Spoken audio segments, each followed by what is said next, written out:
Hello students, अब अपने पास जो नेक्स्ट एप्लीकेशन है वो है electric field intensity due to uniformly charged spherical shell. कि कोई भी एक स्पेरिकल सेल का मतलब फुटबॉल है अपने पास। ऐसे फुटबॉल को अपन क्या बोल सकते हैं, स्पेरिकल सेल, यानी जो अंदर से क्या हो, होलो खाली हो अपने पास यहाँ से। तो ये अपने पास कोई भी एक स्पेरिकल सेल है और उसकी रेडियस कितनी है, कैपिटल आर, जिसके ऊपर चार्ज कितना है, प्लस क्यू चार्ज डिस्ट्रीब्यूटेड है। कैपिटल आर रेडियस की एक स्पेरिकल सेल है, उसके ऊपर प्लस क्यू चार्ज डिस्ट्रीब्यूटेड अपने पास, स्मॉल क्यू। इसके सेंटर ओ से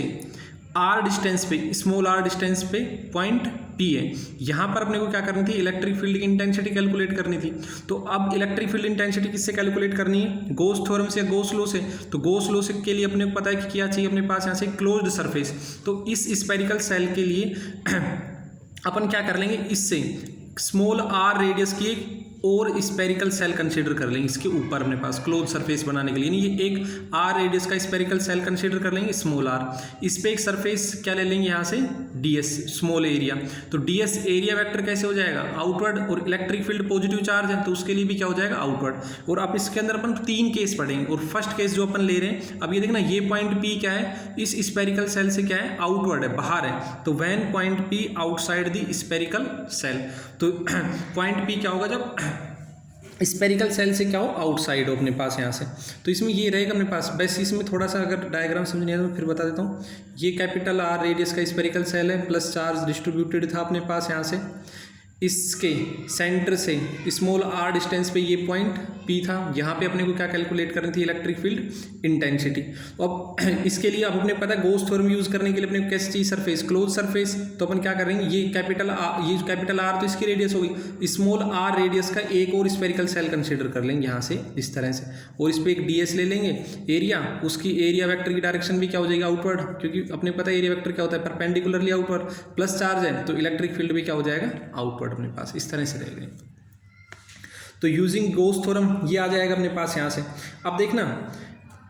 यहाँ से अपन क्या लिख सकते हैं कि भाई integration E vector dot ds vector is equal to q upon में एप्सिलॉन नॉट, और थीटा की वैल्यू कितनी हो जाएगी, दोनों की डायरेक्शन सेम है, ई और ds, तो थीटा क्या हो जाएगा, सेम, तो थीटा की वैल्यू 0, तो ई ds कोस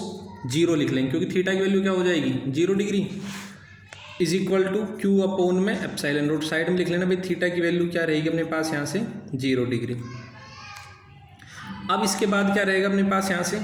ई का तो इंटीग्रेशन होगा नहीं, कोस 0 की वैल्यू क्या हो जाएगी, 1 हो जाएगी। कोस 0 की जगह अपन क्या पुट कर लेंगे, 1। तो ई का इंटीग्रेशन होगा नहीं, ds, ये अपॉन में नहीं है, तो E integration ds is equal to क्या हो जाएगा यहाँ से, क्यू अपॉन में एप्सिलॉन नॉट। अब ds क्या था, इसका छोटा सा सरफेस एरिया था, स्मॉल आर रेडियस की स्फीयरिकल सेल का। अब टोटल सरफेस एरिया, स्फीयर का जो टोटल सरफेस एरिया होता है वो अपने पास क्या होता है, 4 पाई आर स्क्वायर, और स्मॉल आर लेंगे यहाँ से, क्योंकि इसका स्पेरिकल सेल, कैपिटल आर मत ले लेना यहाँ पे, is equal to q upon में एप्सिलॉन नॉट। तो यहाँ से ds surface area 4 pi r square हो गया, तो E इज इक्वल टू क्या हो जाएगा यहाँ से, 1 upon 4 pi epsilon naught q upon में आर स्क्वायर। ये 4 पाई आर स्क्वायर क्या आएगा, इस तरफ आएगा नीचे, तो 4 पाई के एप्सिलॉन नॉट के साथ तो क्या ले लिया, 4 पाई, और क्यू अपॉन आर स्क्वायर को अपन ने क्या लिख लिया अलग, क्योंकि 1 अपॉन 4 पाई एप्सिलॉन नॉट को अपन क्या लिख सकते हैं, के भी लिख सकते हैं, के क्यू अपॉन में आर स्क्वायर, अगर याद हो कूलम्ब्स लॉ में जो अपन ने पढ़ा था। और वेक्टर फॉर्म में लिखना हो तो वेक्टर फॉर्म में किस तरह से लिख सकते हैं, E vector is equal to 1 upon 4 pi epsilon naught q upon में आर स्क्वायर इंटू में आर कैप। तो ये हो जाएगा अपने पास यहाँ से outside electric field intensity sphere के लिए। और ये याद हो, सेम कैसा किसके लिए आ रहा था, पॉइंट चार्ज के लिए आ रहा था, के क्यू अपॉन में आर स्क्वायर। अब इसका एक फॉर्मूला और लिख सकते हैं अपने पास यहाँ से, इसकी सरफेस चार्ज डेंसिटी की डेफिनेशन से। तो सरफेस चार्ज डेंसिटी क्या होता है, टोटल चार्ज अपॉन में टोटल एरिया, एरिया कितना है स्फीयर का। अब यहाँ पे स्फीयर क्या लेंगे, यहाँ से इस स्पेरिकल सेल जो कैपिटल आर रेडियस की अपन ने ली थी, 4 pi sigma is equal to क्या हो जाएगा, क्यू अपॉन में 4 पाई आर स्क्वायर। तो क्यू की वैल्यू क्या हो जाएगी, सिग्मा इंटू में 4 पाई आर स्क्वायर। तो यहाँ से अपने पास ये जो वैल्यू आएगी, अब इसमें देखना यहाँ से इस इक्वेशन के लिए ये जो वैल्यू थी अपने पास यहाँ से, ये मैं बता देता हूँ, ये equation E is equal to 1 upon 4 pi epsilon naught q upon में आर स्क्वायर। तो यहाँ पर इसको इक्वेशन क्या दे देना, ऐसा करना, फर्स्ट दे देना, और इसको इक्वेशन सेकंड। तो फ्रॉम इक्वेशन 1 एंड 2। तो इक्वेशन 2 से इक्वेशन 1 में क्या कर लेंगे, Q की वैल्यू पुट कर लेंगे, तो क्या आ जाएगा, E is equal to 1/4 pi epsilon naught sigma into में 4 पाई आर स्क्वायर अपॉन में आर स्क्वायर, 4 पाई से 4 पाई, तो E इज इक्वल टू क्या हो जाएगा, सिग्मा अपॉन में epsilon note capital R square upon में स्मॉल आर स्क्वायर। एक फॉर्मूला ये आ जाएगा, लेकिन मैं फिर बता रहा हूँ ज़्यादा इंपॉर्टेंट ये दोनों है अपने पास, इसका ये और ये वेक्टर फॉर्म, ठीक। ये अपने पास यहाँ से न्यूमेरिकल वगैरह के लिए तो थोड़ा बहुत काम आ जाए तो वहाँ, ठीक है। मेन फॉर्मूला इसका यही है, के क्यू अपॉन आर स्क्वायर, ठीक है। अब इसका केस सेकंड जो लेंगे अपने पास यहाँ से, वो अपने पास है कि व्हेन पॉइंट P, अब ये पॉइंट P मैंने बताया था पहला क्या था, आउटसाइड द स्फीयर, तो when point P lies on the surface of the shell, कि पॉइंट P कहाँ जाए, सेल के, ये जो पॉइंट P है ये सेल की कहाँ जाए, सरफेस पे आ जाए, भाई ये पॉइंट P यहाँ पे आ जाए, यानी कि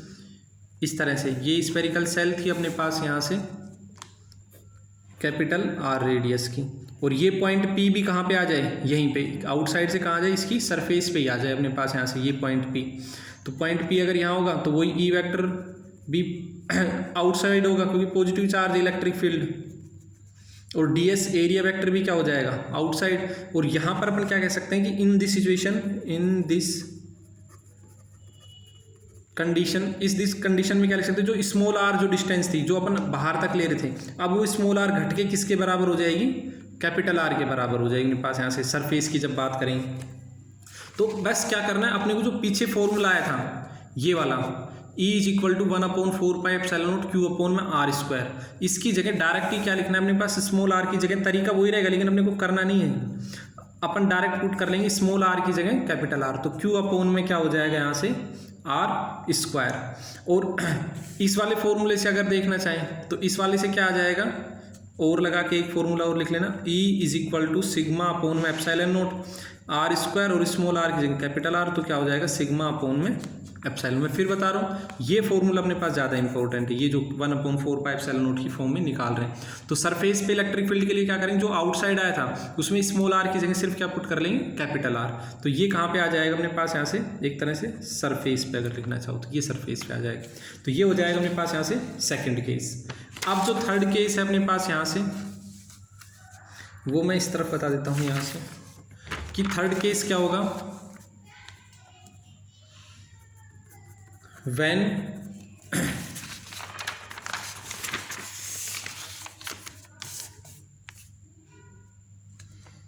point P lies inside the spherical cell, कि अगर पॉइंट P क्या हो, इनसाइड द स्फेरिकल सेल हो, यानी पॉइंट P इनसाइड मतलब अंदर हो स्फेरिकल सेल के, तो ये अपने पास क्या थी, स्फेरिकल सेल थी, वही अपन स्फेरिकल सेल बना लेंगे, इसको थोड़ा सा बड़ा बना लेंगे क्योंकि अपन अंदर ले रहे हैं गिवर पॉइंट। तो ये कैपिटल R रेडियस की अपने पास क्या थी, स्फेरिकल सेल थी, पॉजिटिव चार्ज था इसके ऊपर अपने पास यहाँ से पूरी पे। अब पॉइंट P को अपन क्या लेना है, अंदर लेना है, तो पॉइंट P इनसाइड ले लेंगे, यहाँ पे इसके अंदर ही ये पॉइंट P आ जाएगा, ये सेंटर है, और पॉइंट P डिस्टेंस वही अपने को क्या लेनी, सेंटर से R डिस्टेंस पे। अब पॉइंट P अगर इनसाइड है, लेकिन एक चीज़ अगर याद हो तो यहाँ पे अपन गॉस थ्योरम अपन यूज़ करें, और यूजिंग गॉस थ्योरम, तो गॉस थ्योरम से अपने को पता है गॉस थ्योरम किसके लिए लगेगी, क्लोज सरफेस के लिए, तो वो ये क्या कर लेंगे यहाँ से, ये क्लोज सरफेस अपन ने क्या कर ली कंसीडर, यानी एक स्मॉल r रेडियस की एक और स्फेरिकल सेल अपन ने इसके अंदर क्या कर ली, कंसीडर कर ली। अब गॉस थ्योरम अपन ने पढ़ी थी, phi is equal to integration E vector dot ds vector is equal to Q upon में एप्सिलॉन नोट। अब देखना इसका मैंने बताया था स्फेरिकल सेल पे जो चार्ज रहेगा वो पूरा का पूरा कहाँ रहेगा, उसकी सरफेस के ऊपर रहेगा, अंदर कोई भी चार्ज नहीं रहेगा अपने पास यहाँ से। अब इसके अंदर चार्ज जीरो है, ये Q की वैल्यू क्या हो जाएगी यहाँ से जीरो, कोई भी चार्ज नहीं, तो integration E vector dot ds vector is equal to क्या हो जाएगा यहाँ से जीरो। अब अगर चार्ज जीरो है तो अंदर इलेक्ट्रिक फील्ड की वैल्यू भी क्या हो जाएगी अपने पास यहाँ से जीरो, और d s is not equal to zero, क्योंकि चार्ज जीरो है अंदर, तो इलेक्ट्रिक फील्ड ई की वैल्यू भी क्या हो जाएगी जीरो, क्योंकि स्पेरिकल सेल लेंगे उसका कुछ ना कुछ एरिया तो होगा, डी एस अपने पास यहाँ से, तो इलेक्ट्रिक फील्ड की वैल्यू क्या होगी यहाँ से जीरो हो जाएगी इनसाइड द। और ये याद रखना, कोई भी कंडक्टिंग स्फीयर हो या कोई भी कंडक्टिंग ऑब्जेक्ट हो, कंडक्टिंग बॉडी हो, तो उसके अंदर वाले पॉइंट पे हमेशा क्या रहेगा, चार्ज क्या रहेगा, जीरो रहेगा अंदर इनसाइड द कंडक्टिंग। चाहे किसी भी, चाहे कंडक्टिंग अपने पास यहाँ से सीट हो, चाहे कंडक्टिंग स्फीयर हो, कोई भी कंडक्टिंग ऑब्जेक्ट होगा तो उसके अंदर कोई चार्ज नहीं रहेगा, पूरा का पूरा जो चार्ज रहेगा उसकी सरफेस पे रहेगा। अब अपन ई में और आर में देखेंगे ग्राफ तीनों कंडीशन के लिए, आउटसाइड के लिए भी, इनसाइड के लिए भी और सरफेस के लिए। तो पहले अपन बात करेंगे, ये सेंटर ओ है, इस तरफ डिस्टेंस आर है स्मॉल आर, और इस तरफ इलेक्ट्रिक फील्ड है। तो पहले अपन बात करेंगे जब जो अपने पास क्या था, पॉइंट कहाँ था, अंदर इनसाइड द स्पेरिकल सेल के लिए। अब इनसाइड द स्पेरिकल सेल अभी अपन ने देखा कि भाई ई, मैं इस तरफ लिखता हूँ, ई इनसाइड की वैल्यू कितनी आई है जीरो, तो ई इनसाइड की वैल्यू जीरो का मतलब यानी आर क्या हो, स्मॉल आर कैपिटल आर से क्या हो, छोटा, तो अंदर क्या होगा, ये जो अंदर है वो स्मॉल आर क्या है, कैपिटल आर से छोटा है अंदर पॉइंट, तो ये अपन लिख रहे हैं small r is less than capital r, तो अंदर इलेक्ट्रिक फील्ड जीरो, तो ई इनसाइड की वैल्यू जीरो, यानी मान लो ये अपने पास यहाँ पे इस पॉइंट पे आर किसके बराबर हो जाएगा, आर के, ये जो पॉइंट मैंने लिया है यहाँ पे आर बराबर आर पे, और आर यानी सरफेस पे जो इलेक्ट्रिक फील्ड अगर याद हो तो अपन ने ये निकाला था 1/4 pi epsilon naught q upon में आर स्क्वायर। अब देखना 1/4 पाई एप्सिलॉन नॉट तो है ही कांस्टेंट, चार्ज भी कांस्टेंट है, आर स्पेरिकल सेल की रेडियस है वो भी क्या है कांस्टेंट, तो ये पूरी वैल्यू क्या रहेगी कांस्टेंट रहेगी, सरफेस पे जो इलेक्ट्रिक फील्ड रहेगा स्पेरिकल सेल के वो कांस्टेंट रहेगा, और उसकी वैल्यू मान लो ये आ गई अपने पास यहाँ से, तो ई सरफेस पे क्या रहेगा अपने पास यहाँ से कांस्टेंट वैल्यू, चाहे लिख भी सकते हैं, इसलिए अपने पास यहाँ से कोई भी सरफेस पे ये इलेक्ट्रिक फील्ड आ गया अपने पास यहाँ से, ऐसे लिखना नहीं, लाइन बतानी नहीं, सिर्फ यहाँ पे ये दिखा देंगे भाई सरफेस पे, सरफेस से अंदर, यानी इस सरफेस से अगर अंदर कोई भी पॉइंट देखेंगे तो वहाँ तो इलेक्ट्रिक फील्ड जीरो होगा, अपने को इलेक्ट्रिक फील्ड कहाँ मिलेगा, अगर यहाँ से सेंटर से चलना स्टार्ट करेंगे जीरो जीरो जीरो, एकदम जैसे सरफेस से पहुँचेंगे वहाँ पे अपने को इलेक्ट्रिक फील्ड मिलेगा। तो इसलिए यहाँ देखना, जब आर की value less than r, small r is less than r, यानी अपन अंदर है तो इलेक्ट्रिक आर बढ़ता जा रहा है, लेकिन इलेक्ट्रिक फील्ड की वैल्यू क्या है जीरो, लेकिन जैसे ही सरफेस पे पहुँचेंगे यानी r is small r is equal to capital r, तो इलेक्ट्रिक फील्ड की वैल्यू अपने को कांस्टेंट मिलेगी अपने पास कोई भी। फिर उसके बाद जो आउटसाइड था उसका फॉर्मूला ये आया था 1/4 pi epsilon naught q upon में स्मॉल आर स्क्वायर, यानी यहाँ पे अपन क्या लिख सकते हैं कि ई आउटसाइड जो होगा वो प्रोपोर्शनल होगा 1/में आर स्क्वायर, यानी कि अगर आर की वैल्यू बढ़ेगी स्मॉल आर तो इलेक्ट्रिक फील्ड की वैल्यू क्या होती चली जाएगी, कम होती चली जाएगी, यानी इन्वर्सली प्रोपोर्शनल होगा। इन्वर्सली प्रोपोर्शनल के लिए ग्राफ कैसे हो जाएगा ये मैंने बताया था, और इसको लास्ट में टच मत किया करो यहाँ से, इस तरह से मुड़ता चला जाए, तो ये हो जाएगा अपने पास यहाँ से ई आउटसाइड और प्रोपोर्शनल रहेगा 1/r स्क्वायर, यानी आर की वैल्यू बढ़ेगी तो ई की वैल्यू क्या होती जा रही है कम, यानी जैसे जैसे आर बढ़ रहा है आउटसाइड तो अपन कहाँ तक भी ले सकते, कहीं तक भी ले सकते हैं पॉइंट, तो ये हो जाएगा अपने पास यहाँ से electric field due to a spherical shell. लेकिन ये याद रखना किसके लिए लिया है, कंडक्टिंग के लिए। अब इसके बाद हम पढ़ेंगे नॉन कंडक्टिंग स्पेरिकल सेल के लिए।